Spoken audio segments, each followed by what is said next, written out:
Bonjour à toutes et à tous, l'actu du plus, c'est parti. Souris, c'est mercredi. Que vous ayez des enfants ou que vous soyez restés de grands enfants, le personnage de Mickey continue sans doute de vous accompagner comme Jacques Glénat, l'éditeur grenoblois abonné au journal de Mickey par sa grand-mère. Fruit d'une collaboration avec l'entreprise Walt Disney, la Fondation Glénat présente en ce moment au couvent Sainte-Cécile une exposition consacrée à l'histoire de la plus célèbre souris du monde.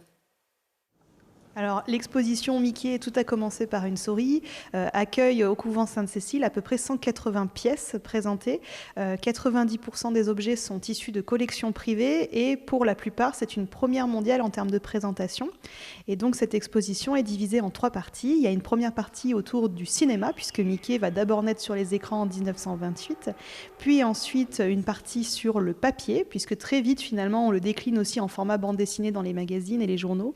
Et puis enfin, une dernière section autour des objets qu'on a appelés Mickey 3D et qui présentent donc finalement tous les produits dérivés qui ont pu être faits à l'image de la souris. Une exposition à découvrir jusqu'au 18 avril au 37 rue Servant. Une importante chute de neige ce mercredi matin en montagne, mais aussi en plaine, comme du côté de Voiron, où ça neigeait de rue sur les hauteurs de la ville, ou vers Saint-Nicolas de Macherin, à Prieux, Saint-Aupre et autres. De nombreux axes ont été fermés, au poids lourd, au col de Rossatière, dans la rampe de Lafray, ou vers Luce-la-Croix-Haute. Jeudi, à partir de 9 h, la route du col du Lotaret sera complètement fermée à toute circulation pour effectuer des tirs préventifs de déclenchement d'avalanche. C'est sûrement lui, le 8e homme. Lors d'une performance majuscule, Alban Elesi Canaferina a pris mardi la 3e place du géant de Schladming en Autriche, alors que quelques minutes avant le départ, on apprenait qu'un 8e quota allait être attribué à la France pour les JO de Milan-Cortina. Originaire de Volnavez-le-Haut dans l'agglomération grenobloise, Alban Elesi Canaferina est le fils d'une monitrice de ski de Champs-Rousse. Il a été formé dans la station olympique de Beldon avant de rejoindre le club de Courchevel il y a 2 ans. La sélection doit être validée ce mercredi soir. Très heureux, forcément. Un rêve d'enfant qui se réalise. Ici à Schladming, c'est vrai que c'était un endroit plutôt bien choisi avec l'ambiance qu'il y a.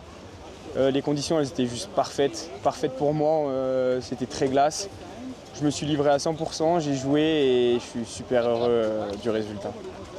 Je sais que cette 8e place qu'on a eue hier soir, elle va être bataillée. Moi, j'ai tout donné dans ce mois de janvier. J'ai poussé à fond pour aller chercher cette place. Advienne que pourra. En tout cas, j'ai fait mon premier podium et ça, personne ne me l'enlèvera. Alban a découvert la Coupe du Monde la saison dernière, mais en 2023, il avait été sacré champion du monde junior. Ça promet. Une victoire pour débuter une longue semaine pour les Brûleurs de Loups, avant un match de championnat à Angers vendredi et la finale de la Coupe de France dimanche contre Rouen. Les Grenoblois se sont imposés mardi soir à Pôle Sud, 3-2 face aux Boxers de Bordeaux. Petit relâchement en fin de partie pour les Isérois qui menaient 3-0 à 3 minutes de la fin. Les Brûleurs qui viennent d'être rejoints par l'attaquant Rudy Matima en provenance des Gothiques d'Amiens. Nommé au Molière dans la même catégorie il y a 2 ans, Vincent Dedienne, qui l'avait alors emporté, et Camille Chamou seront les parrains et marraines du premier festival d'humour des Deux Alpes du 9 au 12 avril. Un festival totalement gratuit. Humoristes célèbres et jeunes talents se croiseront autour de spectacles, stand-up, plateaux d'humour, sketch dans des lieux insolites et sans doute un peu de fromage fondu.